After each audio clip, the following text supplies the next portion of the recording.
Chapter 1. My name is India Opal Bolani, and last summer my daddy, the preacher, sent me to the store for a box of macaroni and cheese, some white rice, and 2 tomatoes, and I came back with a dog. This is what happened. I looked into the produce section of the Winn-Dixie grocery store to pick out my 2 tomatoes, and I almost bumped right into the store manager. He was standing there all red faced, screaming and waving his arms around. "Who let a dog in here?" he kept on shouting. "Who let a dirty dog in here?"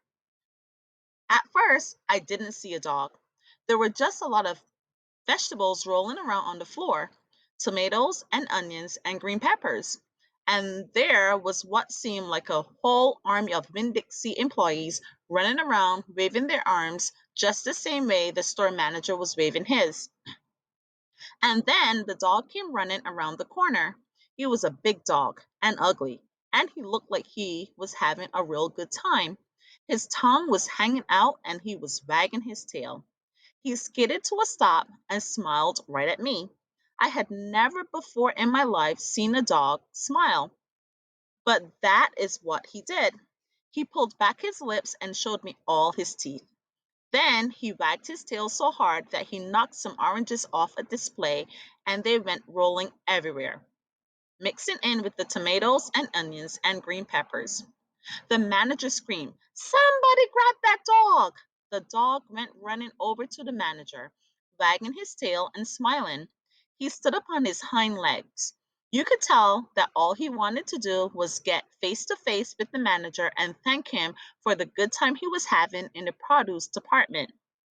But somehow he ended up knocking the manager over, and the manager must have been having a bad day because lying there on the floor right in front of everyone, he started to cry. The dog leaned over him, real concerned, and licked his face. "Please," said the manager, "somebody call the pound." "Wait a minute," I hollered. "That's my dog. Don't call the pound." All the Winn-Dixie employees turned around and looked at me, and I knew I had done something big and maybe stupid too, but I couldn't help it. I couldn't let that dog go to the pound. "Here, boy," I said. The dog stopped licking the manager's face and put his ears up in the air and looked at me, like he was trying to remember where he knew me from. "Here, boy," I said. And then I figured that the dog was probably just like everyone else in the world, that he would want to get called by a name. Only I didn't know his name. So I just said the first thing that came to my head. I said, "Here, Winn-Dixie." And that dog came trotting over to me just like he had been doing it his whole life. The manager sat up and gave me a hard stare, like maybe I was making fun of him. "It's his name," I said. "Honest."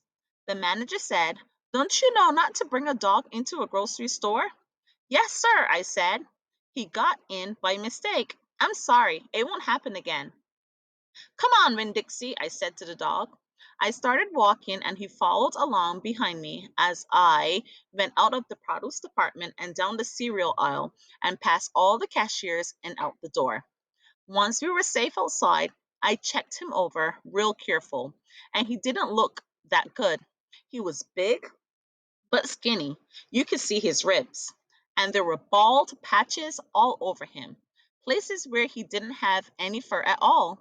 Mostly, he looked like a big piece of old brown carpet that had been left out in the rain.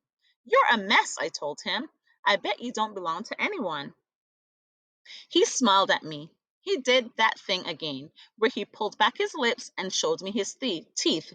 He smiled so big that it made him sneeze. It was like he was saying, "I know I'm a mess. Isn't it funny?" It's hard not to immediately fall in love with a dog who has a good sense of humor. "Come on," I told him. "Let's see what the preacher has to say about you." And the two of us, me and Winn-Dixie, started walking home.